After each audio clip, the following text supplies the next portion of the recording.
Moise Morancy was riding the bus when he witnessed the sexual assault of a 15-year-old girl by 36-year-old Pablo Levano. The end of this was actually captured on video, so let's take a look at this right now. Did I touch a girl without her permission? This is what I'm gonna do to you. Don't you ever do that shit again, you hear me? You hear me? No, don't touch her again. Don't touch her again. You record this shit. Record this. No. He was touching a little girl, and I was defending her. Listen to me. Oh, shit. Girl, they're not going to over there. Yeah. No, fuck you. Drop kick me, bro. I was the one who screamed. No, fuck you.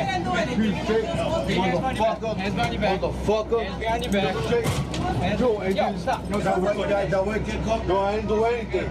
But he tried to kill me. You tried to kill me. No, I did not. Yes, you did. Oh, you a liar, boy.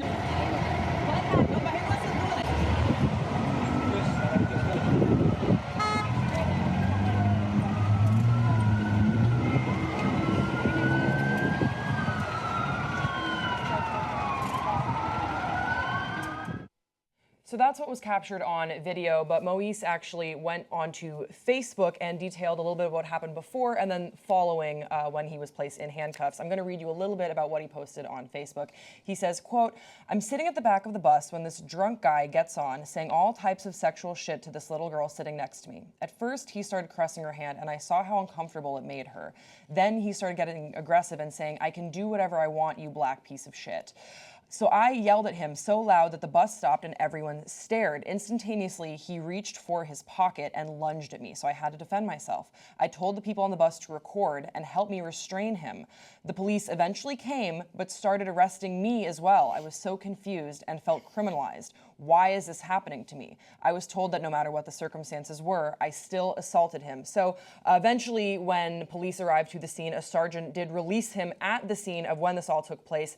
And he goes on to say, quote, "Shortly after, this black police officer, who was the sergeant, opened the door, congratulated me, and ordered to release the handcuffs. To see a black man in a position of power right the wrongs gave me a little bit of hope for the NYPD." So this did end on a very positive take on things. We reported on this on Pop Trigger, and I think that this is a very resilient individual for this to happen to. But I want to get a reaction from both of you, because watching this video again is really disheartening to just see the realization wash over his face as he did everything that he should have. He asked someone to record. He's restraining this guy. You see everything going on around him. People are even pleading with the police officers, and yet he is still placed in handcuffs. Do you think that the police reacted accordingly? Again, they were just responding to the scene. They didn't know. He was a violent, angry black man, of course.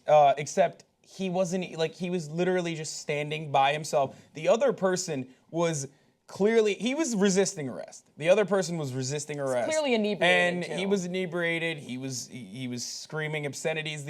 And Moise in this instance was literally sitting down on another seat in the bus, going, "He tried to attack me." Would this have happened in 1 out of 10 instances if Moise was white and the other dude was black, or if the other dude was another ethnicity? Possibly. That could happen. Yeah, like I'm not going to rule that out. But in this instance, did they arrest him inappropriately? Absolutely. Yeah, I think that moment where he goes, "Oh shit." Yeah, that's what I was laughing at. It's fucked up, but I think that almost every African American in the country can relate to that moment. When oh my God, I did something good, and now they're gonna go put it on me. Like, oh shit, right?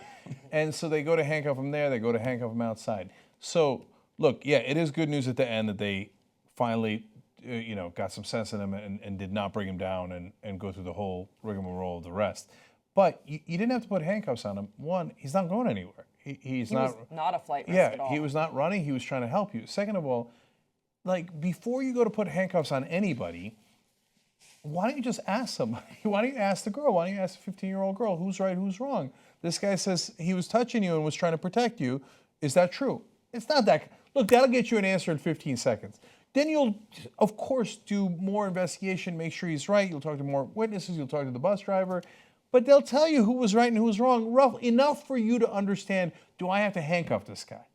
The problem, and I think this is what a lot of African Americans feel and are frustrated by, is there's an assumption based on race.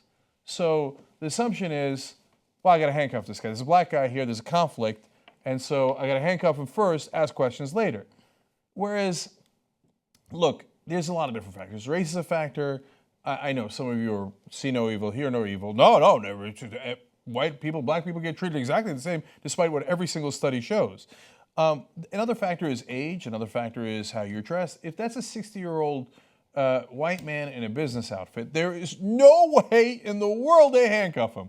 No way, no how. And you know it too. I don't care who you are, you know it. I mentioned it just for those in the audience that were going to be like, no, there's one instance I saw it in a local news reporting or whatever, and then tell us that we're freaking racist or whatever. But no, you're right. And what's really interesting, there's a follow-up video that we didn't show here where he's literally going like, I'm a college graduate. I have no priors. Don't arrest me. You know what's really important about that statement?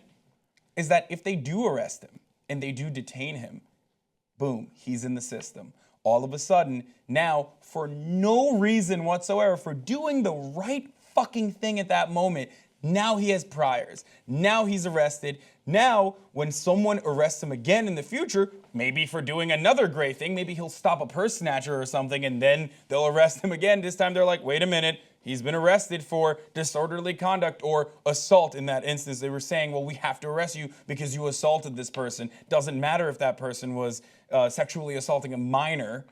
We have to arrest you. Sorry, you're a scary black guy. I don't know how to detain you any other way. Now, the next time he gets arrested, he's in the system and he is arrested. It's not just a matter of the next time you get arrested. Hopefully he won't. But when I got arrested once, it was a false arrest. It got expunged from my record. It's still on your record. The whole court system said, no, that was a false arrest. It should have never happened. And it's gone. Next time I get pulled over for a speeding violation, so I see you've been arrested. Happened to me as well. So that guy, then he has to explain, like, no, I was a good Samaritan. Nobody's going to listen to that. Okay, now we branded you a criminal. For doing the right thing, for trying to help people. Look, can you not see the frustration of African Americans when they have to go through something like that? I keep asking people to empathize just a little bit. I don't know. I think it works on some, but that's not why on a lot Atlanta's of really others. good too. Atlanta kind of exposes that even from like the first episode. Well, Donald Jen, Glover's people show. are saying It's very good. in some of the comment sections where this article has gone, where people are reporting on the video, they're saying that the police were just responding to what they saw at the time. And we can't imagine what it must be like being in the shoes of those police officers. They're on a bus and there's some guy that is bleeding from the nose. Well, we can't because we He's have been the hit. video. Right. I'm just trying to present what other people are saying. So they're saying that they have this guy who's very much been assaulted. You can see it on his face. He's bleeding. And then they have this other guy who's just yelling, who's very clearly impassioned about what's happened. And while I feel that it's very clear that he is saying this guy was assaulting her, it's very clear to me that in the place of these police officers, the adrenaline's rushing, that maybe we would do the same thing. Do you think that's a fair argument? No, absolutely Look, here, not. I'll give you another instance from my life. I wasn't there, but my friends were involved in a fight back when we were in high school. And we were the good students, and the cops show up. And the other guys, through the first punch, they used a key in the punch and it cut open one of my friends, right by his eye, on his face, etc. But there was a fight back and forth. Now, if they were like these cops, you say, okay, I don't care, I'm arresting everybody. Everybody gets a criminal record, right? No, the cops asked around to the witnesses, and they're like, oh, those guys started the fight. You guys are under arrest, and you're not. Even though there was a fight, one side was doing self-defense, and the other one started the fight. So, no, they don't have to arrest everyone, especially in a situation like this where Moise's just sitting down. There's no flight risk. You can take another 5 minutes to determine who you should arrest and not arrest, who you should handcuff and not handcuff. I'm not saying that the moment they showed up, they see one guy's bloodied up, that they have a moment of like, wait, let's be careful. Of course, I get that. We're not like, okay, go hug every person you see in an we're not in altercation. Canada. We're not in Canada. We know like there is a violent altercation here. Right. We get it. So just take a minute to assess what happened before you go around handcuffing and arresting people. It's not too much to ask for, and if you live in a nice suburb, it happens all the time. The Young Turks isn't just us, it's also you guys. You make this show possible, and we want to thank you for it, and we want to grow together. We want to be too strong. TYTnetwork.com/join. Let's do it.